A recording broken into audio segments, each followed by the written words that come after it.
kemudian di situ terjadi peristiwa yang luar biasa. Setelah itu, sebelum sampai ke sini, terjadi peristiwa luar biasa. Pada tanggal 10 Asyura, seluruh cucu-cucu Rasulullah terbunuh oleh Yazid bin Muawiyah. Maka bulan Asyura adalah bulan duka kaum muslimin dunia. Makanya orang Indonesia, terutama di kampungnya Bapak Presiden, menyebut bulan Asyura dengan sebutan bulan Suro. Ekornya saja yang diambil, karena orang Jawa itu sukanya ngambil ekornya aja.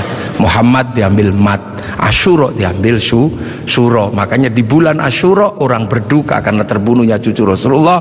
Maka di Jawa ada tradisi tidak mantu, tidak nikahkan anak, itu karena bulan duka. Di Jogja ada yang namanya keliling beteng. Maksudnya di bulan Suro jangan terlalu banyak mulut, jaga mulut. Nah di Solo mengikuti kebo Kiai Slamet, kalau kebonya keluar taiknya diusapkan ke seluruh tubuh. Ini bulan duka, jangan bersolek. Dan biasanya bulan Asyura di Indonesia diikuti dengan santunan anak yatim. Nah inilah. Dan dari situ terus Islam bergerak, makanya monumen-monumen itu. Lahir Sayyid Ali Zainal Abidin. Lah Sayyid Ali Zainal Abidin kemudian bergeser, punya anak Sayyid Muhammad Baqir, menjauh punya anak Sayyid Ja'far Shadiq, menjauh diteruskan sama Sayyid Ali Uraidi, menjauh diteruskan sama namanya Sayyid Muhammad, diteruskan Sayyid Ubaidillah, teruskan Sayyid Isa Naqib, diteruskan sama Sayyid Ahmad Al-Muhajir, teruskan Sayyid Alwi, teruskan Sayyid Muhammad, teruskan Sayyid Alwi, diteruskan namanya Sayyid Ali Khalid Qasam, teruskan putranya namanya Sayyid Ahmad Sohib Mirbat, teruskan namanya Sayyid Alawi Amil Faqih, punya anak Sayyid Abdul Malik sampai Mongolia, punya anak Sayyid Ahmad Jalaluddin sampai Campa, punya anak Sayyid Muhammad sampai Pase, dan punya anak Sayyid Jamaluddin Al-Husaini Al-Kabir sampai tanah Nusantara di pedalaman, yang kemudian karena turunnya di Jawa, Sayyid Jamaluddin Al-Husaini Al-Kabir, orang Jawa punya Hono Coroko, maka kemudian di Jawa dikenal dengan nama Syekh Jumadil Kubro. Dan disitulah kemudian Islam ketemu dengan kebudayaan peradaban Nusantara. Nah inilah tonggak Makkah ini yang akhirnya menjadi penjelasan, oh ternyata Makkah sini geser di sini. Dan kemudian kita diingatkan bahwa Syekh Jumadil Kubro punya anak namanya Said Ibrahim, pindah Palang Tuban sana, punya anak namanya Raden Rohmat Sunan Ampel. Nah ini yang kemudian bangun peradaban baru di Nusantara. Syekh Jumadil Kubro punya murid namanya Samsuddin, pindah Jawa Barat, dikenal dengan nama Syekh Kuro, punya murid namanya Datuk Kahfi, pindah Cirebon, punya murid namanya Syarif Hidayatullah Sunan Gunung Jati. Nah inilah baru kita kemudian menemukan titik sini. Nah pertanyaan-pertanyaan besarnya inilah yang akhirnya kemudian menjadi penjelasan. Lantas bagaimana kita mengikuti Rasulullah di tempat yang jauh ini? Rasulullah memberikan garis namanya ahli sunnah wal jamaah, bahwa Rasulullah yang diajar pertama wal jamaahnya bernama sahabat, wal jamaahnya sahabat generasi kedua namanya tabi'in, tabi'in punya generasi berikutnya namanya tabi'ut tabi'in, dan kita ini adalah generasinya para ulama yang cara pembelajarannya sangat berbeda. Di Arab sana Rasulullah mengajarkan bagaimana makan dengan 3 jari, masih bisa dijalankan sampai hari ini karena di sana masih kurma sama roti. Begitu sampai di Nusantara sudah tidak kurma dan tidak roti, tapi sudah soto, maka makan dengan 3 jari sudah bukan sesuatu yang mudah. Di sana kurban pakai unta, di sini tidak lahir unta tapi lahir kerbau sama sapi. Karena terlahir kerbau sama sapi, maka jangan memaksakan diri kurban pakai unta, nanti ditangkap oleh polisi karena nyuri untanya Kebun Raya Bogor.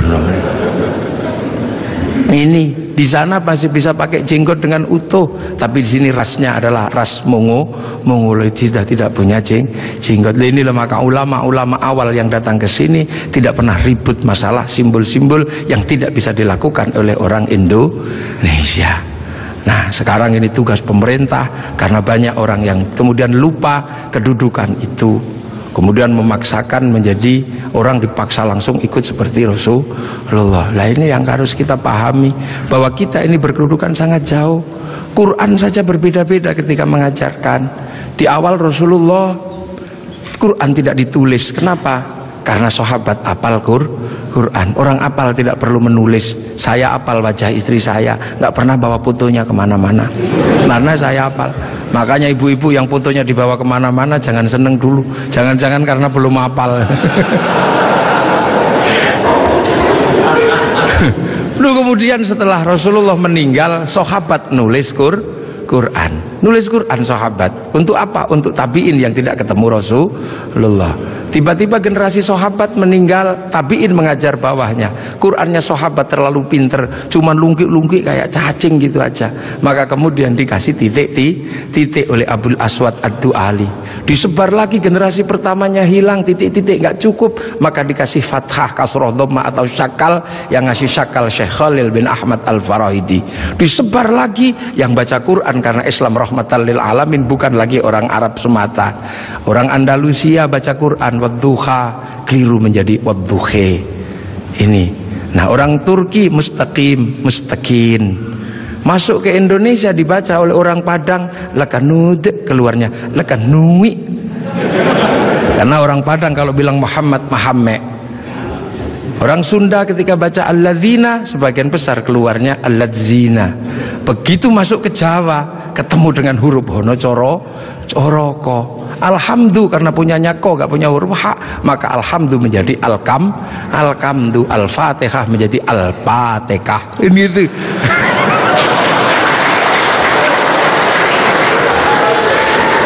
Nah ini orang kalau ngerti proses kodifikasi Quran pasti tahu. Ketika masuk ke semua negara pasti berbeda. Al-Fatihah menjadi Al-Fatihah. Dan ini yang dialami oleh Bapak Presiden Republik Indonesia. Iya, makanya Al-Fatihah. Itu. Ya Hayyu Ya Qayyum menjadi Ya Kayuku Ya Yumu. Robbil Alamin kayaknya punya huruf ain, nggak punyanya ngo, keluarnya Robbil Ngalamin. Nggak punya dot, punyanya lo, maka Ramadan keluarnya Romlan. Begitu dibaca ulang Bali sangat susah karena orang Bali nggak bisa bilang tok, bilangnya tok. Maka sirotol menjadi sirotol ladzina an'amta alaihim. Islam berkembang ke semua negara dan berbeda.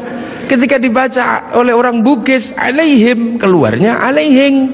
Karena orang Bugis kalau bilang n jadi eng, kalau bilang eng jadi n. Makanya ada dulu mantan Kabulok bernama Beduamang, itu berasal dari Abdurrahman. Nah itulah makanya kemudian Islam bergerak. Nah lantas apa? Lantas terciptalah sebuah ilmu untuk bagaimana orang di seluruh dunia Islam mampu membaca Al-Quran. Dibikinkanlah sebuah ilmu yang dikasih judul At-Tajwid fi Qiraatil Quran, yang nulis Abu Ubay Qasim bin Salam. Orang akan tahu. Nah ini generasinya para ulama. Dan yang paling besar, yang mungkin Bapak Presiden sudah pernah saya sampaikan, tapi ingin saya sampaikan lagi biar kita tidak lupa. Ada perubahan besar ketika masuk ke tanah Nusantara, di mana waktu itu tanah Nusantara sangat susah dimasuki Islam. Kenapa? Ini bangsa sudah sangat beradab. Bangsa ini bukan bangsa kecil. Tahun 1222 ke atas sebelum tahun 1300 sudah mampu menaklukkan Mongol yang menaklukkan Eropa, menaklukkan Arab, mampu ditaklukkan oleh kekuatan Nusantara yang namanya Singasari. Makanya hal itu bisa kita lihat betapa kita bangsa punya tinggalan-tinggalan yang luar biasa. Orang Arab punya alat musik yang namanya terbang, terbuat dari kayu dan kulit. Orang Eropa punya alat musik yang namanya gitar, terbuat dari kayu dan tali. Tapi orang Nusantara salah satu alat musiknya adalah gamelan, terbuat dari logam. Hanya bangsa yang menguasai ilmu pertambangan yang maju dan penguasaan metalurgi yang mapan mampu membuat alat musik dari logam.